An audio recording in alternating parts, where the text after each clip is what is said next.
सियारी महिलारे पूजा पाउचंती प्रभु कार्तिकेश्वर। अनुगुल जिला आठमल्ली उपखंड सियारी महिला ग्राम रे पूजा पाउचंती प्रभु कार्तिकेश्वर। पंचुकर स्पर्शरे चलचंचल समग्र गाँ। गणपर्व कार्तिकेश्वर भाईचारा एवं एकतार सूत्र रे समस्त बांधि रखिछि।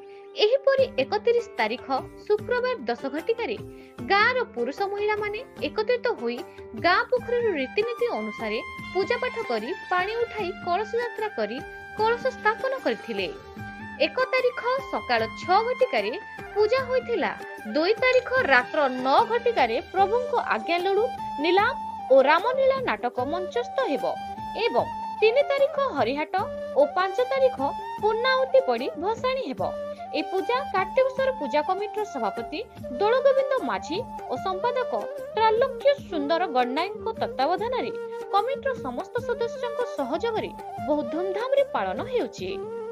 अनुगुल जिल्लारू स्वतंत्र प्रतिनिधि गोविंद चंद्र नायक रिपोर्ट न्यूज ओडिशा टीवी।